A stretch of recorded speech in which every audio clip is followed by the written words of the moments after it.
I have a large bin. It's a 30-quart Sterilite latch, and I don't have the lid on it. It's lightweight, it's easy to move around, and it holds, I don't know, about 1,000 pieces of scrapbook paper in here.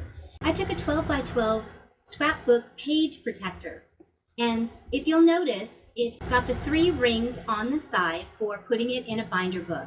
But I flipped the orientation. With my Cricut, I made a little label, and this is my divider.